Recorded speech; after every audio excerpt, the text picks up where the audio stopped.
Hello and welcome to Cricket360, the post-match analysis of the second ODI, which is where the South Africans have taken an unassailable lead in the series. They have snatched away the ODI series after winning the Test series as well.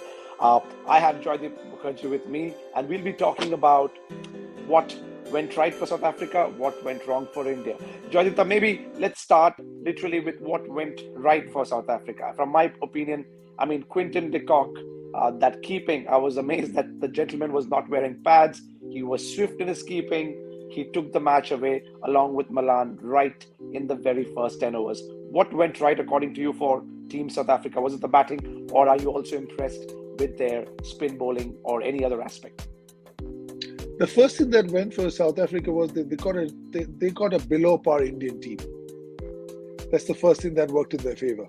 They were very good with bat and ball, but at the end of the day, this game is the batting skills against the bowling skills.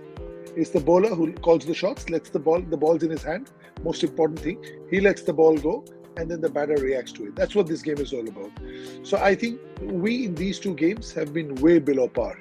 Yes, our planning has been a little something that has left all of us a bit baffled.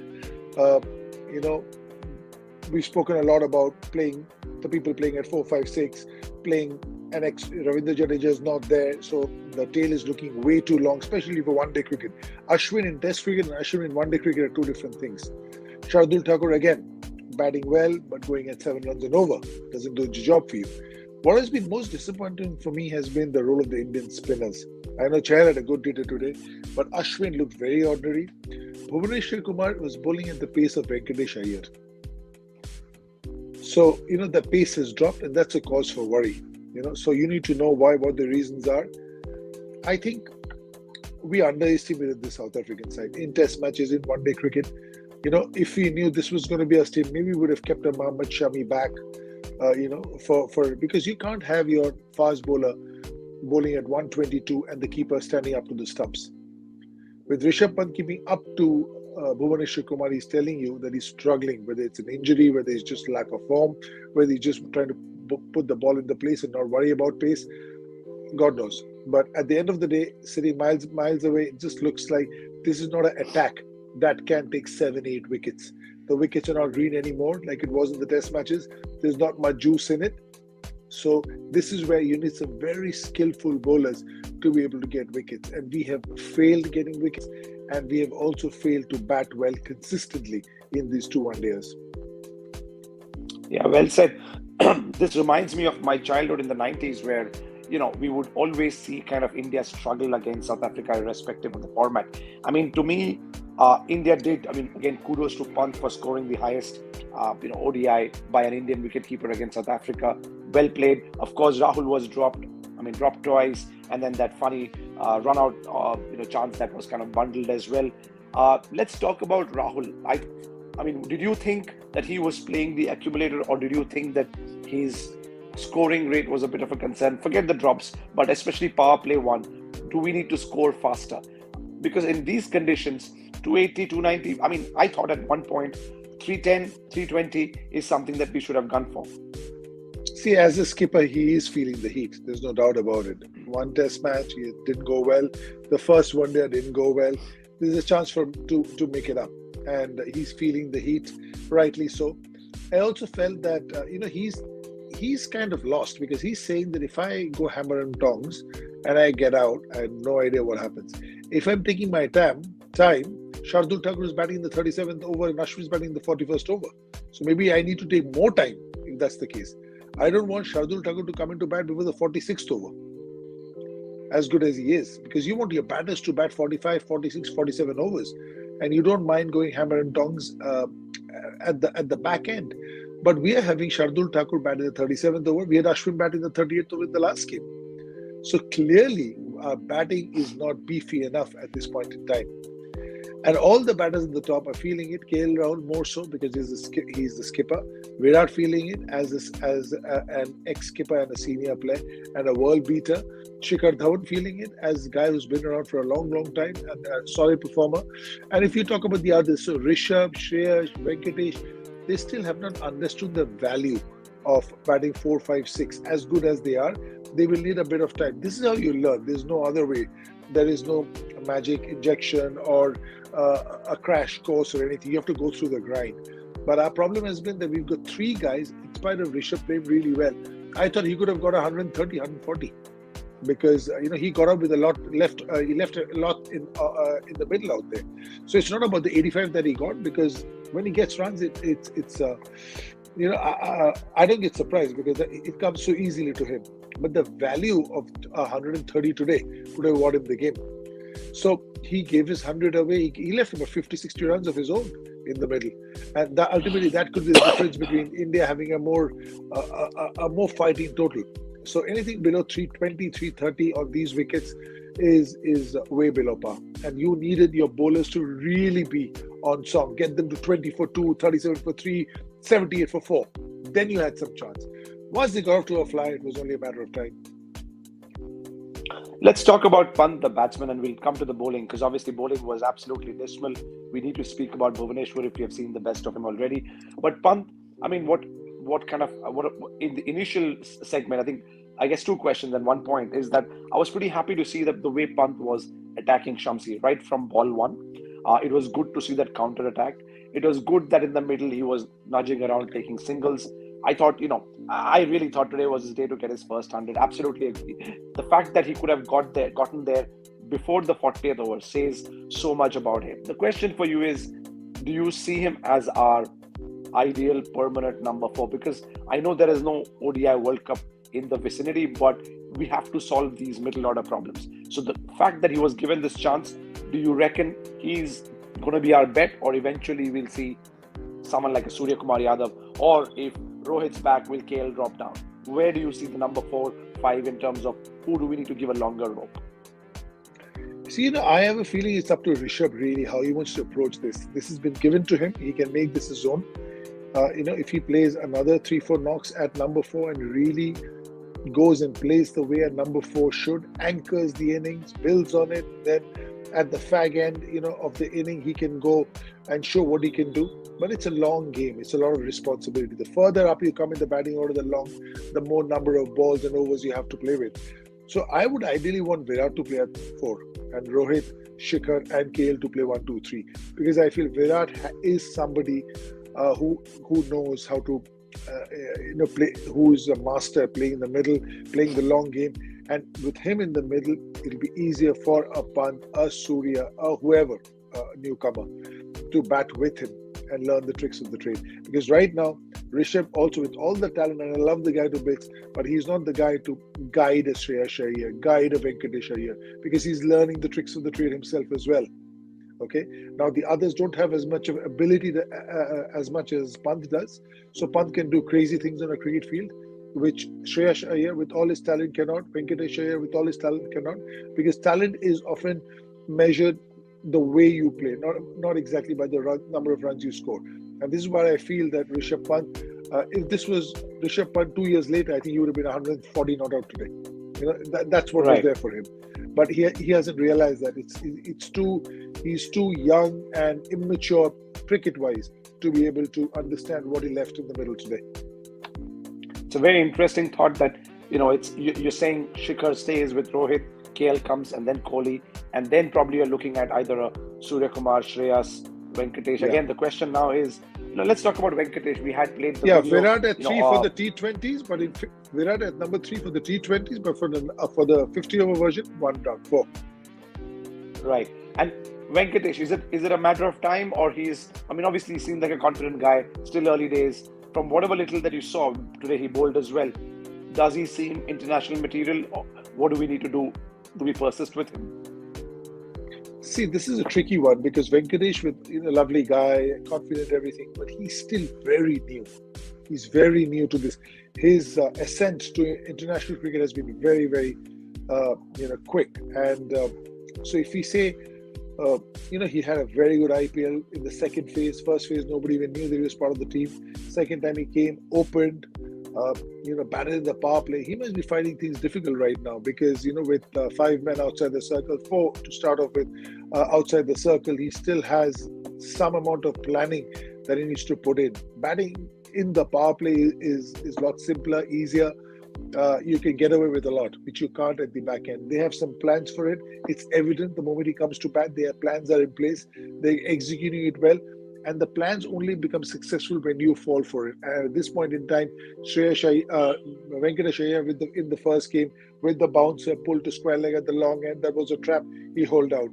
So I'm not so sure if at number 6, he's a bit of a master blaster. He wants to just get on with it. He's a tonker of the ball.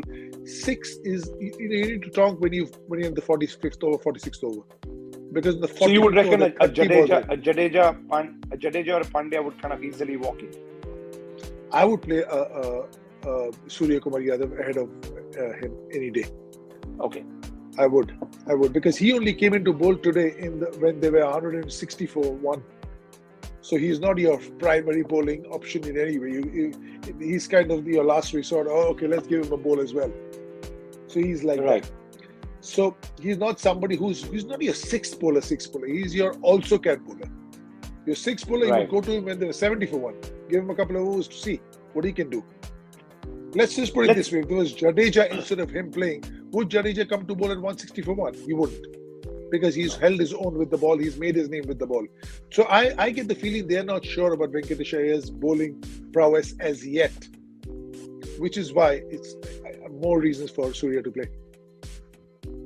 Right. Let's quickly talk about, few batsmen who have been knocking the doors for a while. I mean, would love to see, obviously you've seen so much of domestic cricket. What's your view on talents like, Rituraj, Prithvi and Shubman Gill? Could he be a fix in the middle, or do these guys have to wait another 3-4 years before the big guns retire?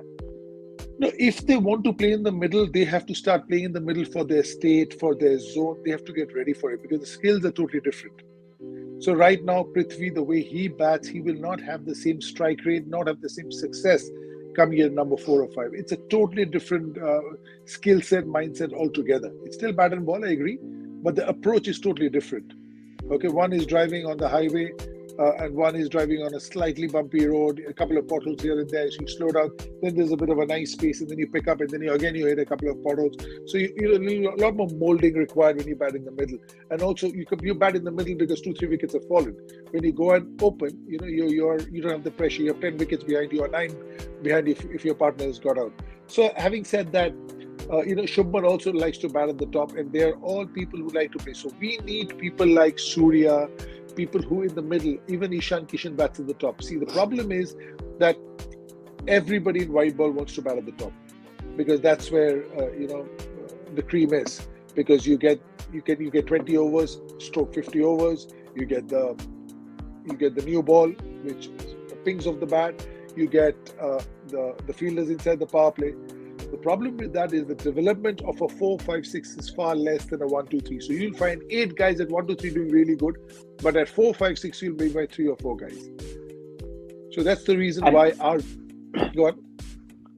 No, I just want to get to that point. Like you mentioned the other day about Pujara, Rahane, Mayank. Do you see that's even a possibility, or that's too hypothetical? That boat has crossed. Do any of these guys? Is there worth in trying them in 4, 5? I mean 5 or 6, 4, 5. No, Rahan and Pujara, I think they've missed the boat has crossed definitely, because that's looking back, because you don't want players for the next 10 years. But I feel at this point in time you will have to find players, which is why it's very important that we identify the players in the middle as well. We figure out who are the guys. Right now, every guy we talk about is a bit of a basher. If you talk about Ishan Kishan, Shubman, Surya, they're all known for their hitting ability. Where is that 120 ball 90 guy? I'm looking for that one. He can milk it around, So those are the guys the selectors have to find. They have to look around. Vijay Hazare is a lovely tournament where you can actually go and see. And I know he's past his prime as well. But somebody like a Dinesh Karthik, I saw him in the Vijay Hazare final. He just soaked in the pressure. Yes, they lost to Himachal, but the 100 he got, he just soaked it in. He came in, they were 2 down. He was absolutely very, very circumspect in the beginning, gave the bowlers the respect, gave the conditions the respect, because it was in Jaipur in December. Once the wicket eased out, he played the shots, and at the end, he was just outstanding. Now, there were three phases of him batting. I was there, fortunately, so I saw him play. I was lucky to see that innings. He played a similar innings 5 or 6 years back in the Vijay Hazare final in Firozshah Kotla versus Bengal, when they were reeling at 40 for 4, and he came and got 100 against Ashami, who was on fire. So all I'm saying is, no, and at this point in time, he was at one point in 70 balls batting 37, but he finished with 120 ball 117. But it didn't happen. It happened in phases. Right. That's what happening right now. Now that's... everybody is trying to bat at 120 strike rate from the beginning in 50 overs cricket in the middle against quality opposition. It will not happen. From that tournament, since you spoke Vijay Hazare, I mean, clearly would love Dinesh Karthik to come out of his commentary and give us a few innings. But since that's unlikely to happen, do you see names like Shah Rukh Khan working out? Are they too young, too raw? No, I think Shah Rukh Khan is, again, he bats right at the end. His strike rate is 140. He's again not this. He's not this fit. Right. This fit we are looking for. There are a lot of players. If you go length and breadth of the country, you will figure out that there will be some players. Now, there is a process that India follows right now. Anybody doing well somewhere doesn't play. They play the India A and they go through that route. So I'm talking about a Manish Pandey's 100 in Australia, just to pick out a name. Right. So he's a guy who was there, played those 100 balls and got that 100. He carried that innings. That was the first time we beat Australia in a one-day series. And that 100 of his. So these are the sort of players you need in the middle who can take you out. Even Manish can do it, but he's also lost his he's not maybe that edge that he had. He has good days and bad days. He was an unbelievable for about 2 years in the middle, average over 100 for India A. But for some reason, just couldn't break into the team. That can often happen because only 11 can play. There has to be a space for you. But having said that, you have to find players for 4, 5, 6. You cannot put T20 specialists at 4, 5, 6. Now Ishan Kishan comes. He's never batted at number 4 or 5 for any franchise, any team. He opens for Jharkhand, opens for Mumbai. So now he's coming in at 5 in white ball cricket. The mindset is different. The skill set comes later. First is the mindset. When Ishan Kishan comes at number 4, he's thinking, oh my God, I want to be 20 balls, 28 batting. No, 20 balls, 12 batting. Then you build on your innings and you make it. So it's first the mindset. You commit to the mindset and the skill set follows. Because it's easier to get the skill set, it's tougher to get the mindset. All right. We've got that analysis about our batting challenges. Let's quickly hear what Anand has to say about the match. He's watched it 2 games at the par, and then we'll come back and talk about the bowling before ending it for the day.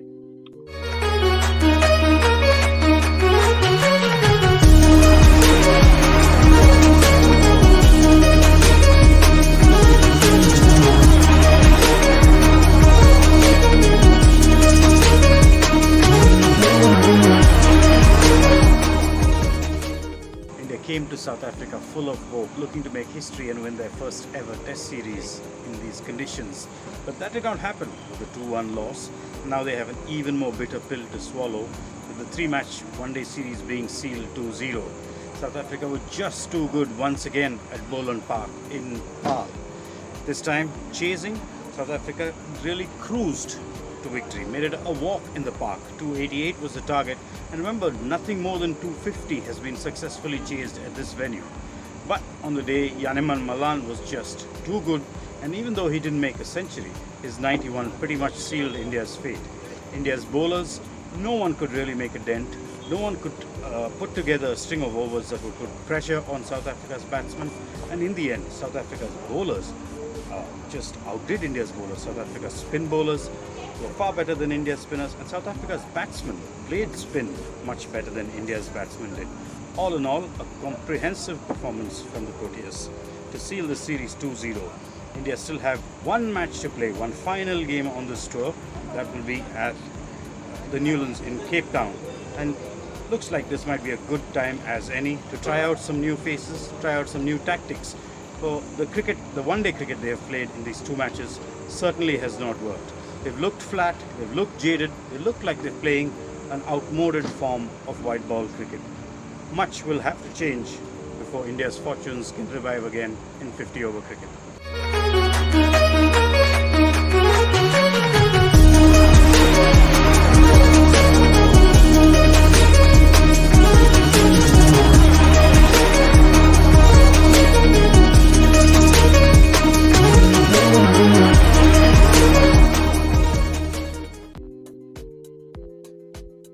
Thank you, Anand, for that. I think the world was much will have to change, and we'll have to wait and watch when we play for Pride on Sunday what really changes. Let's talk about our bowling.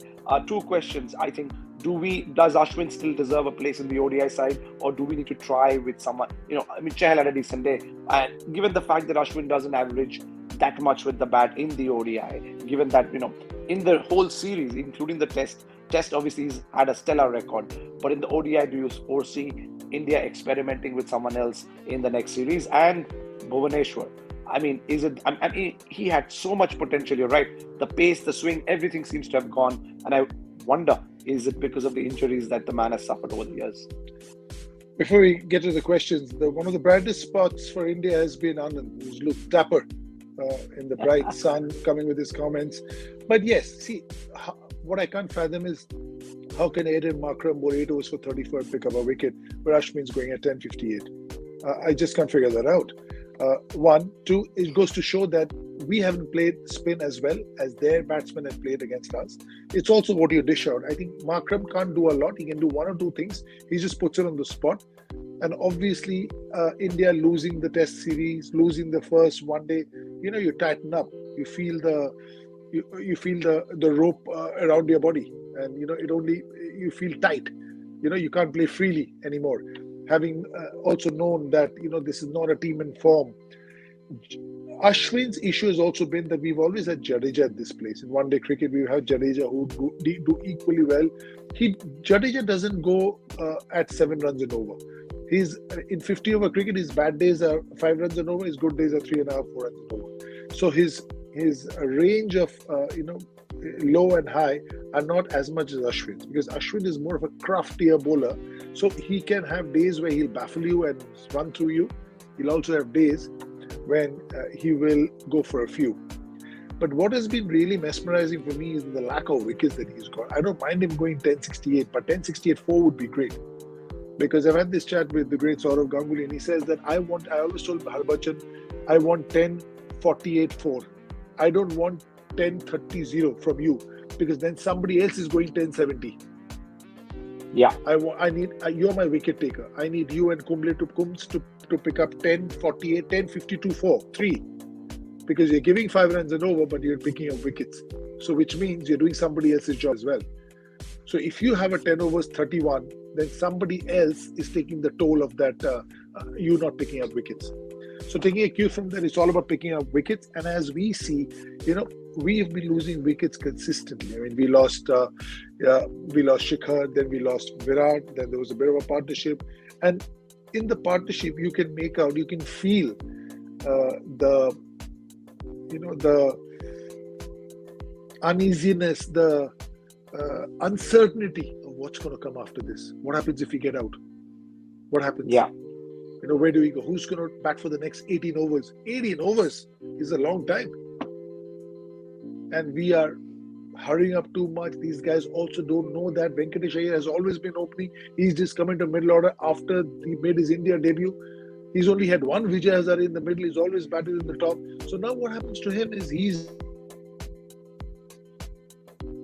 Hazare in international cricket chalk and cheese. I mean, it's a different ballgame out here. So on the Pacers, would you bring in a Shami or a Siraj instead of a Bhuvi? Yeah, the bowling has been very, very disappointing, and they've been more disciplined. We've lacked discipline and we've lacked quality in our bowling. It's about quality also.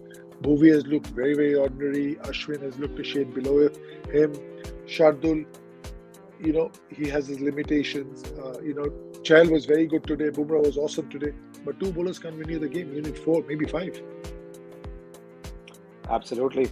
Well, it's 2-0. South Africa, they won the series. We will be playing for Pride on Sunday. South Africa kind of keeps up its wonderful record at PAL. I think they won 8 out of 9 ODIs here. Absolutely fantastic all-round performance, right from the bowlers, the quick bowlers, the spinners, the keeper, the opening batsman. Once again, Markram and Rassi, again, the way they ended the game, scoring at 6 runs and over. I think to Joydip's point, unlike the Indian partnership, these guys looked so much at ease. Obviously, the target. You have had a wonderful opening partnership, but still someone has to do the job. Kudos to the South African batsmen. Well, that's it from our side. Unfortunately, it isn't great news for Indian fans. Overall, after the highs of 2021, Indian cricket has not begun on the best note in 2022, both in tests as well as ODI. But well, maybe you also got to factor in the fact that people have been in bubble life. Maybe people need a little bit of a break. The IPL's coming up, a lot of cricket coming up in the coming months. So we're hoping this is a blip, and by the time India plays again, not just on Sunday, but also in the next series, India is back with full of energy, with a few changes, as Anand said. Thank you so much for watching us. A big thanks to Thumbs Up and Yoda Live Diagnostics. We will be back on Sunday pre-match to talk about the very last ODI. Thank you so much, Joydeep Dag. Have a good evening. You too.